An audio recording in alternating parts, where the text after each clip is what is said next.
खबरें ही हैं जो बिगाड़ती है शेयरों की चाल, खबरें ही करती हैं आपको माला माल। खबरों के चलते कहाँ देखने को मिल रहा है एक्शन, कहाँ मिल रहा है एक्शन और क्या करना चाहिए उस पर रिएक्शन, ये बताएंगे आपको प्रदीप जी। खबर बताएंगे हम, निर्णय लेंगे आप लोग। और जैसे ही बातचीत शुरू की तब तक एक दर्शक हमारे साथ जुड़ गए, इसलिए जो तारतम्य था मेरा थोड़ा सा बिगड़ गया। कोई बात नहीं, नवीन जी से बातचीत कर लेते हैं। नवीन जी को नमस्कार।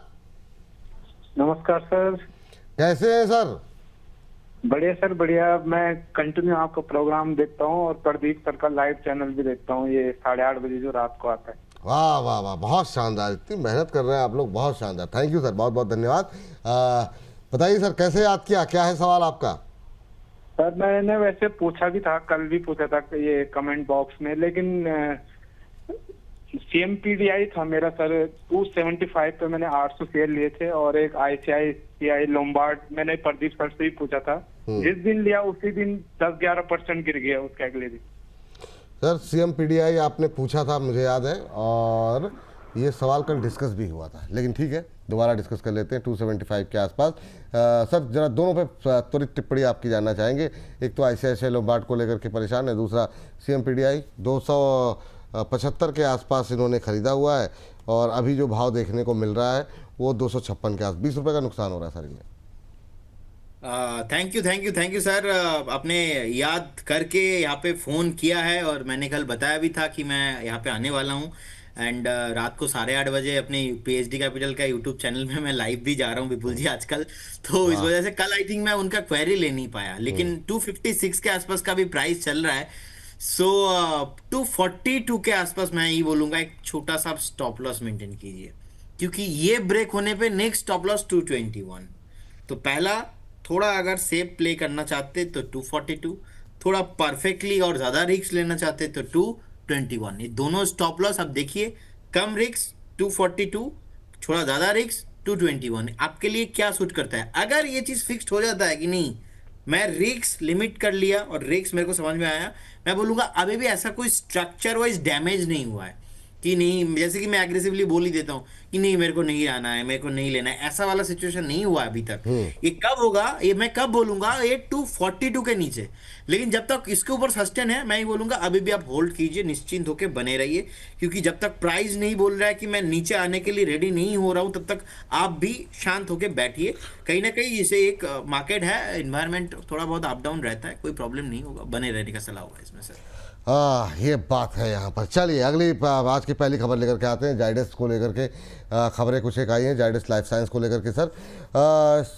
सिकल सेल एनीमिया के इलाज की दवा तीसरे फेज के लिए ट्रायल शुरू करने की मंजूरी इनको मिल गई है। ICMR के साथ मिलकर के कंपनी को US FDA की भी मंजूरी मिल गई है। इन्वेस्टिगेशनल दवा डेस्टोस्टैट का फेज 3 क्लिनिकल ट्रायल शुरू करने के लिए मिली है मंजूरी। मल्टी सेंटर स्टडी में 164 मरीजों को शामिल किया गया है। फार्मा में थोड़ा सा प्रेशर बना हुआ है, आज ये जाइडस भी नीचे है 1%। क्या टिप्पणी रहेगी सर जाइडस को लेकर के, अभी क्या करना चाहिए? बिल्कुल जी, कहीं ना कहीं स्ट्रक्चर वाइज थोड़ा बहुत क्रैक आ रहा है, लेकिन अभी भी स्ट्रेंथ जो है इसमें बना है। ये खत्म होगा 1096 के आसपास का एक स्टॉप लॉस, छोटा सा स्टॉप लॉस 1096 पे मेंटेन कीजिए, बने रहिए। और अगर किसी का शॉर्ट टर्म व्यू है, थोड़ा लंबा 3-4 महीने का व्यू रहेंगे तो 1061 का स्टॉप लॉस। तो दोनों टाइम फ्रेम के हिसाब से दोनों लोगों के लिए स्टॉप लॉस बेटर रहेगा। जो परफेक्ट स्टॉप लॉस लगा है वो 1062, 1062 के आसपास का स्टॉप लॉस रहेगा। एंड बने रहिए स्टॉक के साथ। ये बात। चलिए जरा सुजलॉन लेकर के आ जाइए। इनको वारी ग्रुप की इंडिपेंडेंट पावर प्रोड्यूसर IPP से एक बड़ा ऑर्डर मिला है और ये 201.6 मेगावाट का विंड पावर प्रोजेक्ट जो है कंपनी को पूरा करने की बात कही गई है। एक हफ्ते में इस तरह का लगातार दूसरा ऑर्डर मिलता हुआ दिखाई दे रहा है। प्रोजेक्ट जो है वो सुजलॉन के डेवको मॉडल के तहत डेवलप किया जाएगा। आंध्र प्रदेश में सुजलॉन की कुल ऑर्डर बुक करीब जो है वो 1 गीगावाट के ऑर्डर मिल चुके हैं कंपनी को, तो ये अच्छी बात है। लेकिन शेयर फिलहाल के लिए अच्छी बात वहाँ पर नहीं दिखाई दे रही है, शेयर नहीं चल रहा है। सुजलॉन पे एक बार फिर से सर की टिप्पणी ले लेते हैं। सुजलॉन क्या करें सर? विपुल जी, सुजलॉन जिस तरीके से भागा है लास्ट 2-3 सालों में, और हमने एक पैटर्न ऑब्जर्व किया है, जो स्टॉक लास्ट 2-3 साल में भागा है और उसके बाद इसमें से मैक्सिमम स्टॉक ऐसे हमारे पास 50-60 एग्जाम्पल है अभी। मैंने पर्सनली ऐसे टेस्ट करके देखा है अलग अलग चार्ट पैटर्न को। तो उसके बाद ना नहीं चल रहा है। अभी ये जो ऑर्डर मिला है, एक पुश मिलेगा, लेकिन ये पुश कहीं ना कहीं प्राइस एक्शंस पे नहीं आ रहा है। So because of that reason मुझे लग रहा है कि कहीं ना कहीं अगर स्टॉक नहीं चल रहा है, आपको भी एग्रेसिव नहीं होना है। आप थोड़ा बहुत बने रहिए शांति के साथ। आपके पास पोर्टफोलियो में है स्टॉप लॉस 46 के आसपास आपको मेंटेन करके चलना चाहिए, टारगेट 64-70 तक ये मान के चलिए। लेकिन एक तरफा मूव रैली स्मूथ जर्नी नहीं होगा। आगे का जर्नी अप डाउन्स थोड़ा बहुत रहते रहेंगे। वो कहीं ना कहीं इसके अंदर जो फंड फ्लो है, इनफ्लो है, इजीली आपको लोग जो है बाइंग नहीं करेंगे। It will take some time. लेकिन अभी स्ट्रक्चर वाइज कंसोलिडेशन जोन पे है, बने रहना चाहिए। मेरे तरफ से फ्रेश बाई कॉल इसमें नहीं रहेगा।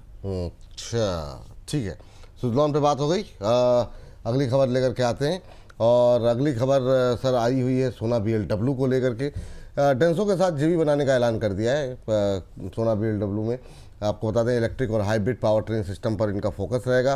4 व्हीलर की जो JV होगी उसमें डेंसो की 51% स्टेक होगा, जो कि 2 व्हीलर और 3 व्हीलर की जो EV को लेकर के JV हुई है उसमें सोना BLW की 51% स्टेक रहेगा। तो सर सुबह तो तेज़ था, फिर हल्का होता हुआ दिखाई दे रहा है सोना BLW। अभी क्या करना चाहिए सर? सोना BLW में कोई संकेत दिखाई दे रहे हैं क्या? अभी तो मतलब 4.5% नीचे ही है, 1-2 रुपये नीचे ही है। बिपुल जी, बने तो रहना नहीं चाहिए। जिस तरीके की सिचुएशन बन रहा है यहाँ पे, मुझे लग रहा है कि एक बार तो एग्जिट हो जाना चाहिए, क्योंकि स्ट्रक्चर वाइज थोड़ा बहुत एक रेजिस्टेंस के आसपास आ चुका है। जिनके पास लंबा व्यू है, मतलब 8 से 12-13 महीने का व्यू, आप बने रहिए स्टॉक के साथ। फ्रेश में बाई कॉल दूंगा 764 क्रॉस होने के बाद, क्योंकि 764 के आसपास डबल टॉप बना है सितंबर 2024 का हाई। अब मैक्सिमम स्टॉक का देखेंगे, एक चीज नॉर्मल सा कॉमन फैक्टर मैं आइडेंटिफाई कर रहा हूँ। जो स्टॉक रिसेंट सेलिंग प्रेशर देखने को मिल रहा है और चलने के बाद उस स्टॉक 2024 का टॉप को नहीं क्रॉस कर रहा है, कर नहीं पा रहा है। सो अब देखेंगे देश में जितने भी म्यूचुअल फंड मैनेजर्स हैं, इनके जितने भी नैब है, जो अगस्त 2024 दिसंबर 2024 का आसपास का जो नैब था, आज तक वो नैब हिट नहीं हो पा रहा है। तो जब तक ये जो रेसिस्टेंस है ना, ये क्रॉस नहीं होता है, हमें बाय नहीं करना है। अगर ये होता है तब जाके बाय करना है। तो ऐसे स्टॉक आइडेंटिफाई कीजिए जिसमें आपको सिंस 2024 के जो टॉप है उसके ऊपर आपको सस्टेन हो रहा है कोई स्टॉक, उसमें मैं बाय करूंगा। लेकिन इसमें भी मैं अभी बाय नहीं करूंगा। ठीक है सर, मत कीजिए। और इन सब के बीच में चलिए चलते हैं अगले जो है टिप्पणी को एक ले लेते हैं। सुनीता ब्लॉगर जी हैं, क्रॉस में क्या करना है? क्रॉस में सर सुबह आपकी कॉल थी, अभी क्रॉस में क्या करना है?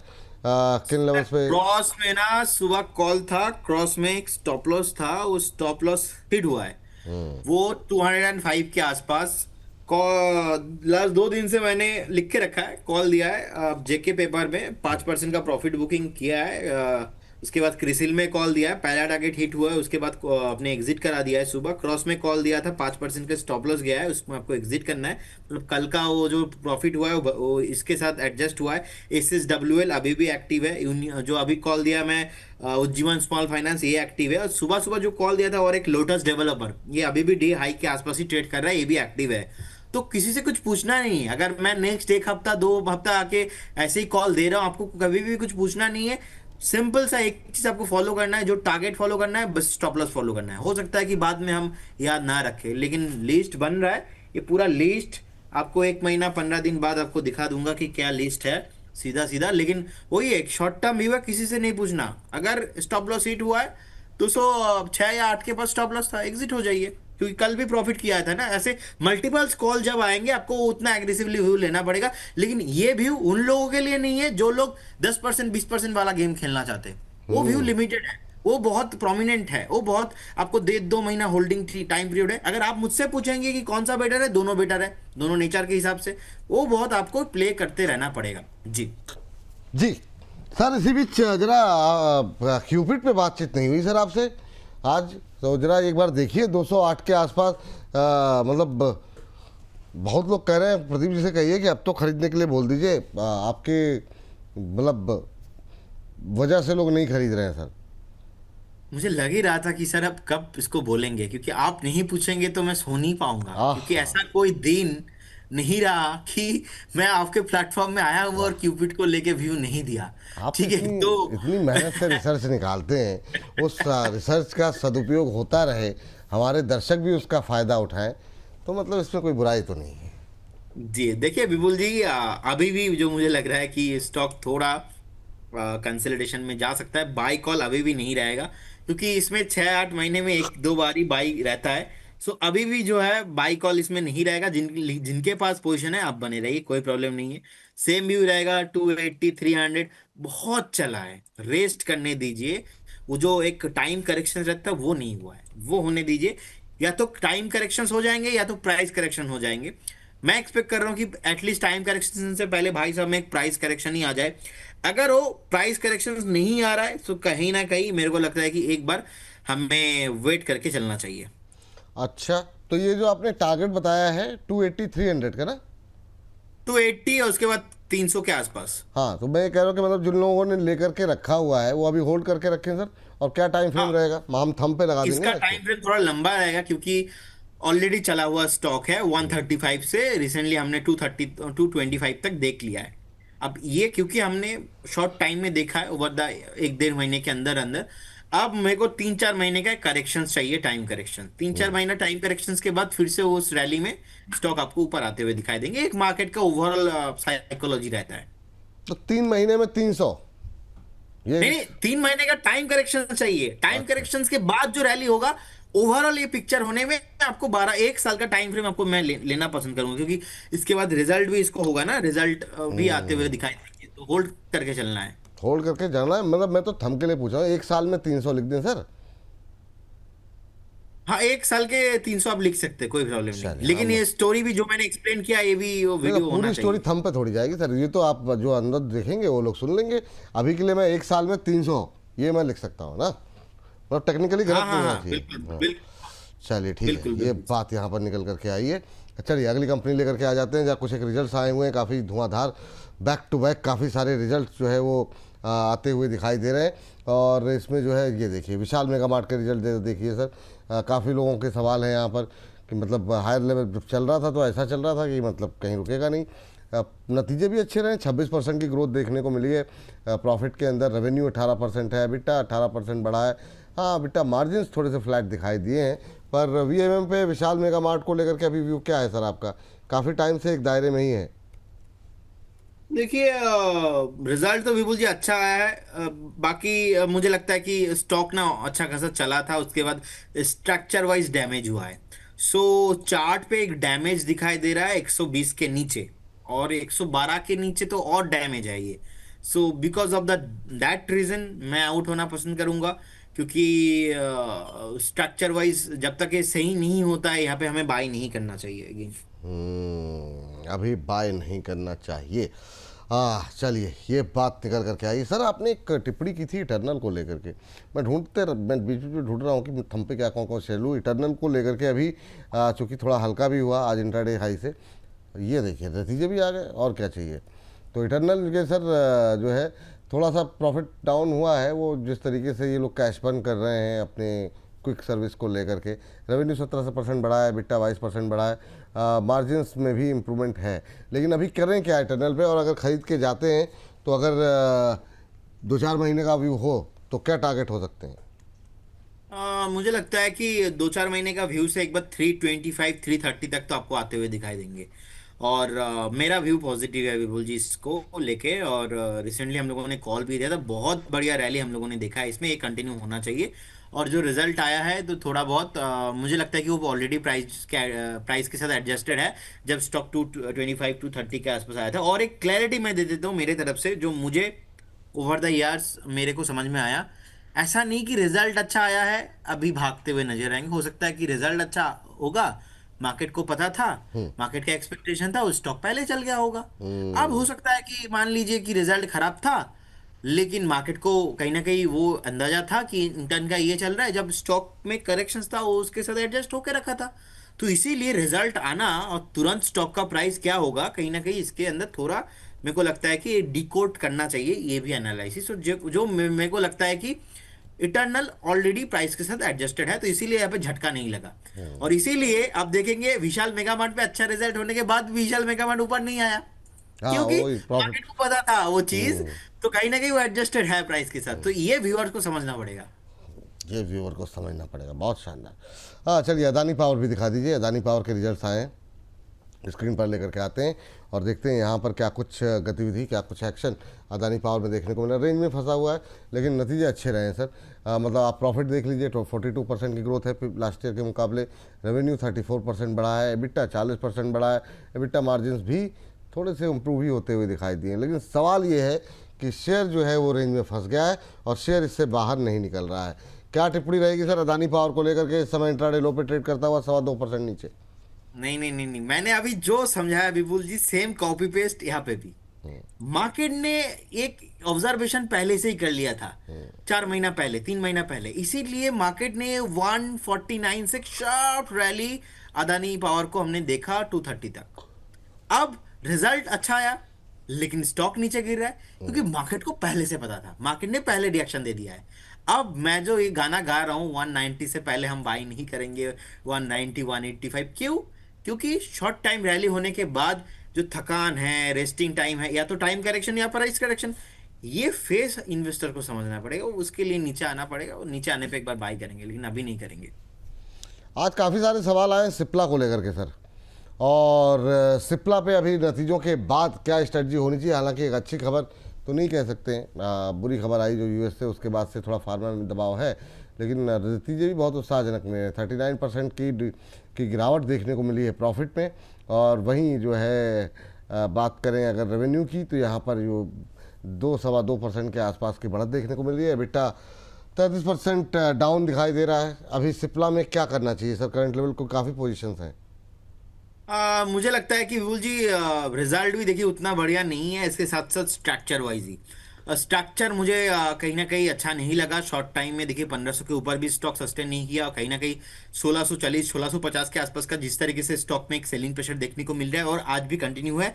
Third reason, already Donald Trump ने अनाउंसमेंट किया है कि यहाँ पे कुछ ना कुछ प्रॉब्लम हो सकता है, लेकिन इसके साथ भी टाइम है।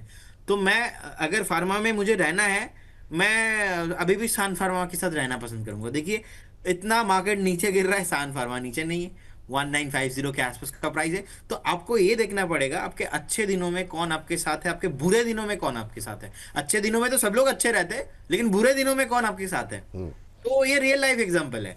सो मुझे लगता है कि सान फार्मा एक ऐसा स्टॉक है जो बुरे दिनों में आपका साथ दे रहा है, तो ये स्टॉक नेक लीडर बनने का पॉसिबिलिटीज है।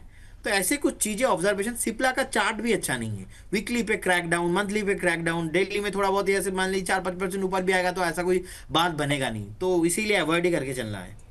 अवॉइड ही करके चलना है, ये बात यहाँ पर निकल के आई है। एचईजी सर देखिए जरा, एचईजी में बड़ा अच्छा प्रदर्शन जो है वो देखने को मिल रहा है, और धुआंधार प्रदर्शन का कारण अच्छे रिजल्ट रहे। हालांकि बाजार जो फिसला है उस वजह से ऊपर की तरफ टिक नहीं पाया, लेकिन अभी 631 के आसपास कैसा लग रहा है आपको? 16-17% कंपनी का मुनाफा बढ़कर के 122 करोड़ पहुंचा है। रेवेन्यू की बात करें तो करीब 11.1 करोड़ के आसपास की ग्रोथ देखने को मिली है। क्या टिप्पणी करना चाहेंगे सर एचईजी को लेकर के? अभी सर यहाँ से भी 30-35% का अपसाइड एचजी में है, जो कि टारगेट निकल के आ रहा है 876। एंड ये जो ट्रेंड लाइन है एक कहीं ना कहीं मंथली चार्ट में पॉजिटिव है। इसका अभी स्टॉप लॉस आपको 507 507 के आसपास मेंटेन करके चलना चाहिए, यहाँ पे स्टॉप लॉस होगा। और ये पूरा होने में आपको 12 से 15 मंथ लग सकता है। बहुत बढ़िया स्ट्रक्चर है, होल्ड करके चलना चाहिए, होल्ड करके जाना चाहिए। एनटीपीसी ग्रीन लेकर के आते हैं। काफ़ी लोगों की क्वेरीज थी, आज सुबह से डिस्कशन में भी हमारे रहा, बातचीत हमने की इसको लेकर के। लेकिन अब क्या करें? नेट प्रॉफिट 38% बढ़ा, रेवेन्यू 63% बढ़ा, एबिटा 64% बढ़ा, मार्जिन पे भी हमने देखा करीब 60 बेसिस पॉइंट्स के आसपास का इंप्रूवमेंट मिलता हुआ दिखाई दिया है। लेकिन बड़ा सवाल आज की इस रैली में निकलने का मौका है या खरीदने का? प्रदीप सर क्या कहेंगे? सर अभी तो मैं बोलूंगा निकालने का ही मौका ढूंढिए, खरीदने का मौका तो अभी नहीं लग रहा है, और एक ट्रैप हो सकता है, आप ट्रैप में मस्त फंसी, एग्जिट होने का व्यू बनाइए। चलिए, तो ये बात यहाँ पर निकल करके आई है। अभी बहुत सारे रिजल्ट बाकी हैं, लेकिन अब कार्यक्रम को यहाँ पर हम करेंगे समाप्ति की तरफ बढ़ रहे हैं।